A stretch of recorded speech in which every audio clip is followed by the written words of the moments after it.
एक बहुत ही आम तरीका है जिसको गैस लाइटिंग का नाम दिया गया है। उस गैस लाइटिंग के तरीके में होता यूं है कि आपको जो है ऐसी छोटी छोटी छोटी छोटी बातों का बुरा फील कराया जाएगा, नीचा दिखाया जाएगा कि आप खुद ही एक गलानी में चले जाएंगे कि ये मैं क्या कर रहा था, जबकि आप अपनी जगह पर पूरी तरीके से सही होंगे।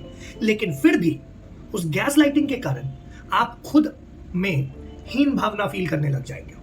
और यही एक बेसिक तरीका है जिसका इस्तेमाल करके पिछले 70-80 सालों में जो है हमें यह फील कराया गया कि अगर हम हाथ में कलावा और सर में चंदन या टिक्का लगाते हैं तो वो गलत है, वो बैकवर्ड है। अगर हम देश के बारे में सोचते हैं तो बैकवर्ड है। हम ग्लोबल सिटीजन बनने की कोशिश क्यों नहीं करते हैं? अगर आप ऐसे नहीं सोचते हैं तो आप बैकवर्ड हैं। इसी एक बेसिक तरीके को जो है गैस लाइटिंग कहा जाता है, जिसका इस्तेमाल करके आपके ही सोच में हीन भावना पैदा करके आपके सोच को बदलने की कोशिश की जाती है। इतनी बार इमरजेंसी सिचुएशन का नाम लो कि तुम्हें एक्चुअली में लगने लग जाए कि ऐसा कुछ हो रहा है, जबकि सच्चाई ये हो कि ऐसा कुछ भी नहीं हो रहा हो। इस गैस लाइटिंग के तरीके को इस्तेमाल करके आपके चारों तरफ एक ऐसा माहौल क्रिएट कर दिया जाएगा जिससे आपको लगेगा कि नहीं, सच में कुछ ना कुछ तो गड़बड़ है। ये धुआं कैसे आ रही है अगर आग लगी ही नहीं है तो? आपको इसी तरीके के गद्दार लोगों की पहचान करनी है और अपना दिमाग चलाना है हमेशा। आप कैसे सोचेंगे, आप क्या डिसाइड करेंगे, ये कभी किसी के हाथ में इन्फ्लुएंस करने का नहीं हो सकता है। आपको अगर दिख रहा है देश में विकास हुआ है, आपको अगर दिख रहा है कि देश जो है वो आगे बढ़ा है, वर्ल्ड स्टेज पर है, काफी इज्जत बढ़ी है, तो जाके वोट करें। और यही सबसे बड़ा कारण है कि अरविंद केजरीवाल के अरेस्ट हो जाने के बाद भी देश तो बाद में आएगा। दिल्ली जैसे यूनियन टेरिटरी के चीफ मिनिस्टर के लिए दिल्ली के खुद के लोग भी नहीं उतरे, आपके पूरे के पूरे कार्यकर्ता भी नहीं उतरे।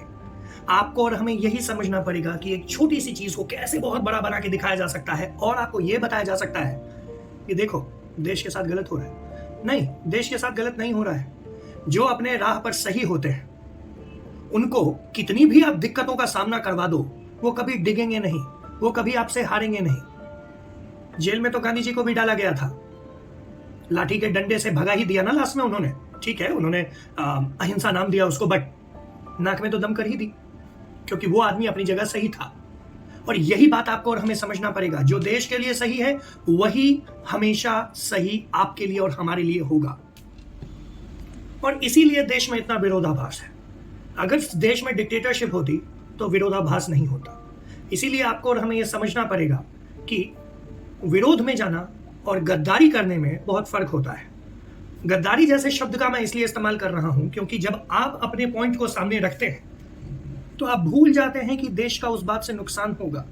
आपको सामने वाले को हराना है, डिगाना है, नीचा दिखाना है, सारी बातें अपनी जगह सही है, लेकिन आप गद्दारी पर नहीं उतर सकते हैं, आप देश के खिलाफ नहीं जा सकते हैं।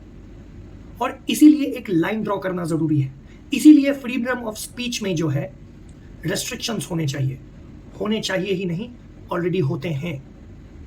और वो रीजनेबल रेस्ट्रिक्शंस हमेशा आपको और हमें याद रखना पड़ेगा। सिर्फ संविधान चिल्लाने से नहीं होगा।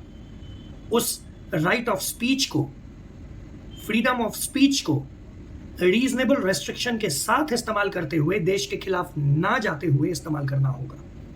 ऐसा नहीं हो सकता है कि आप गलत पे गलत करते जाएंगे और कोई भी आपको कुछ कहेगा तो आप डिक्टेटरशिप का विधवा विलाप शुरू कर देंगे।